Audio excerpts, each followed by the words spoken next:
And yung potential future nito guys, no? Mag-save kayo para sa future nyo guys. The more na nagsisave kayo, ayan no guys, mag-save kayo ng mag-save kasi dadating pa yung maraming blessings. Parang sinasabi dito guys na dadating yung time na marami na kayong masisave, marami kayong ipon. Kasi talagang this is pagpapala blessings mga kapiksi. Okay? So yung mga iniipon nyo ngayon guys, para magmumultiply pa siya.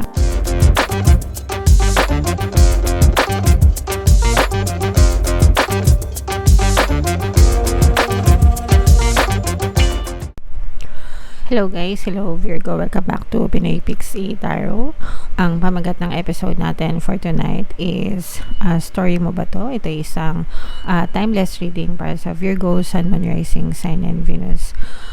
Sa reading na to guys, titingnan natin where you are right now, mga potential and challenges nyo, what you need to focus on, yung inyong past, present, and future energy mga kapiksi, yung mga suggested approach, and yung potential future ng story na to. So, shuffle ko tong cards guys, hanapin ko yung energy ng Virgo. Ito guys. So, Virgo, kayo ay na-present ng King of Pens sa ating spread. General reading lang guys. Pwede mag-resonate, pwedeng hindi, pwedeng positive, pwedeng negative. Comment down below guys if story nyo ba to. So, where you are right now, Virgo, wow! Kayo punong-puno ng kaligayahan mga kapiksi kasi feeling nyo unti-unti nang nagmamanifest yung mga desires nyo, unti-unti nang gumaganda yung buhay nyo, nakakakita na kayo ng mga movement. Yung iba sa nyo guys, parang feeling nyo nagmamanifest na yung mga desires nyo, nakakita na kayo ng movement, ng progreso, parang unti-unti nang natutupad yung mga bagay na pinagdadasal nyo. So nandun kayo sa place na masaya kayo, masaya ang inyong puso, very grateful kayo, no? Ibig sabihin talaga nagpapasalamat kayo sa mga blessings na tinatamasa nyo, and maganda lang no guys, maganda lang talaga yung feeling nyo, ang ganda-ganda ng takbo ng buhay nyo right now. And potential and challenges, this is more on challenges mga kapiksi kasi for some of, this is both positive and negative actually, no?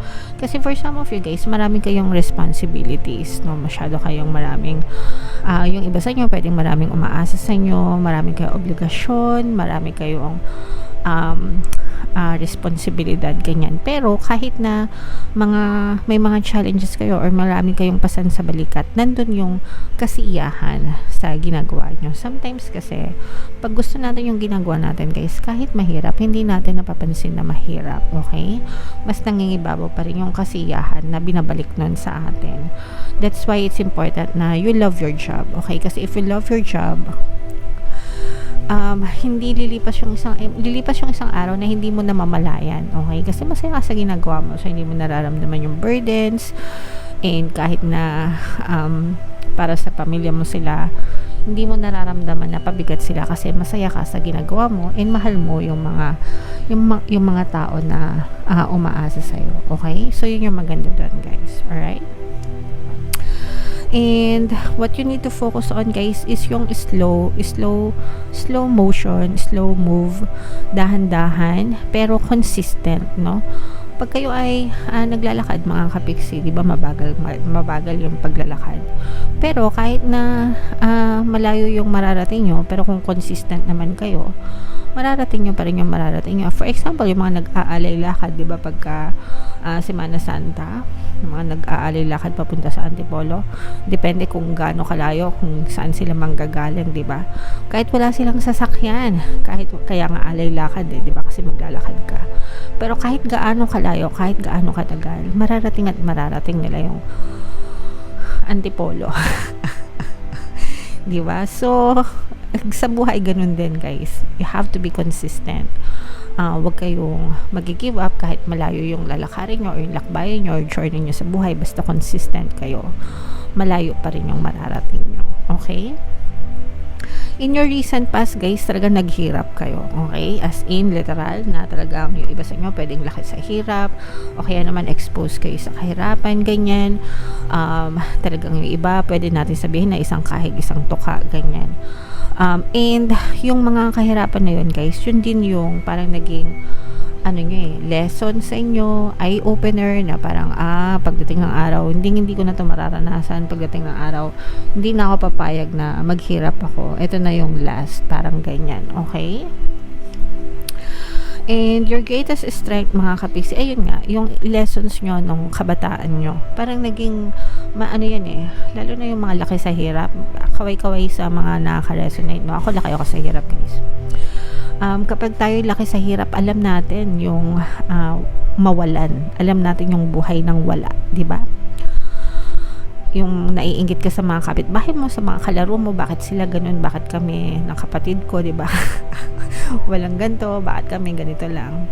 Malaking factor para sa inyo na parang source of strength nyo siya na sabi ko nga no, in your recent past talagang walang-wala kayo.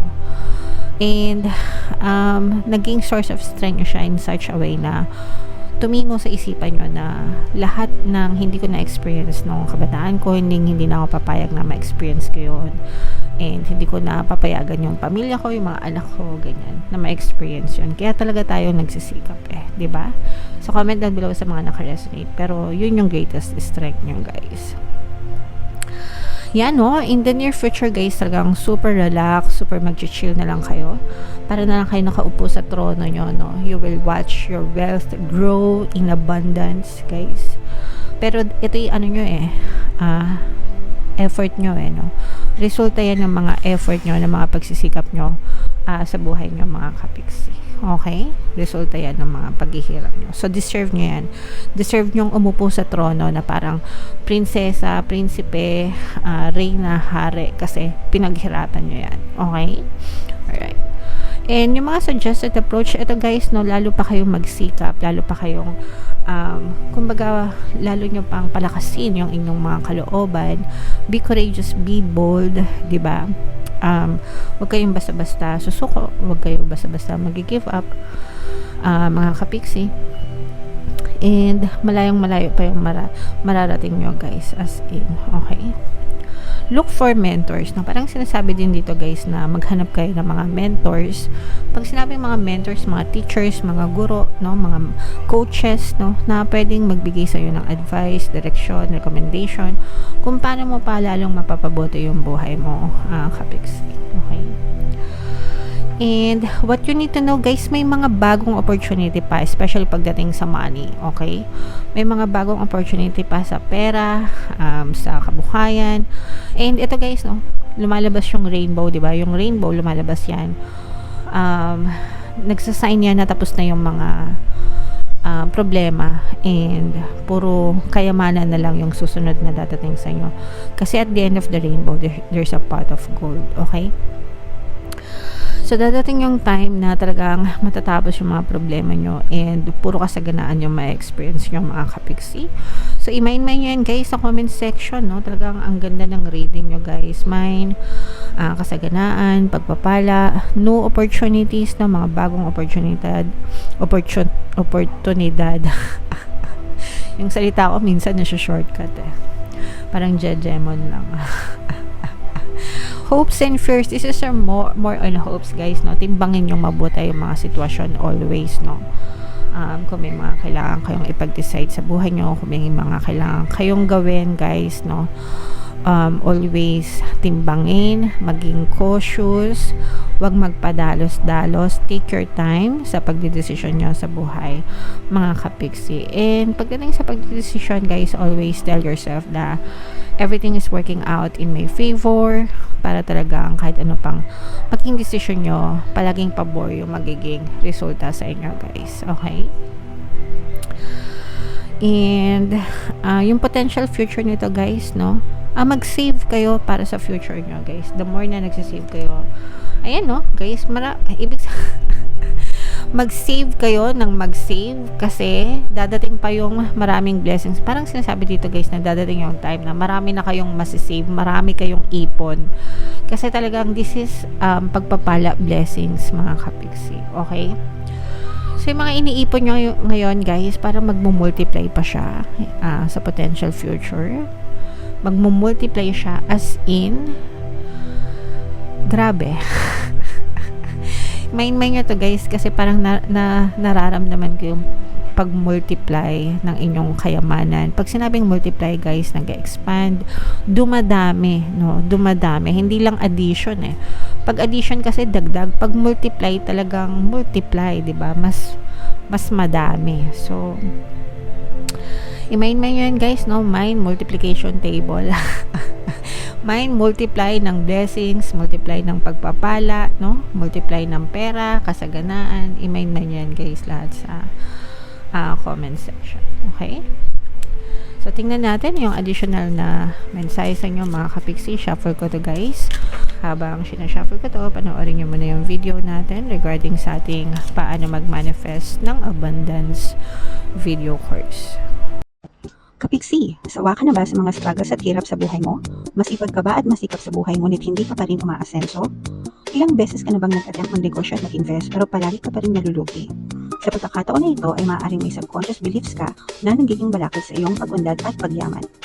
Introducing, paano mag-manifest ng abundance video course. Dito ay matututunan mo ma-overcome ang mga balakid mo para tuluyan ka ng umunlad, umasenso, sumagana, maging matagumpay, successful at maswerte sa iyong kabuhayan, pera, trabaho, negosyo sa lapi at kaperahan ng bonggang-bongga.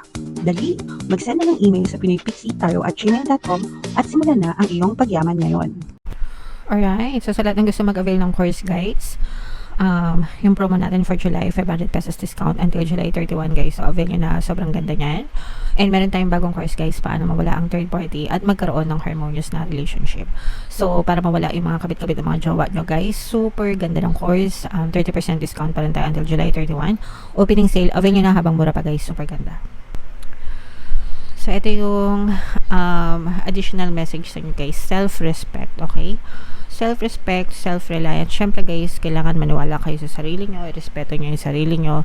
You should learn how to value yourself, mga kapiksi.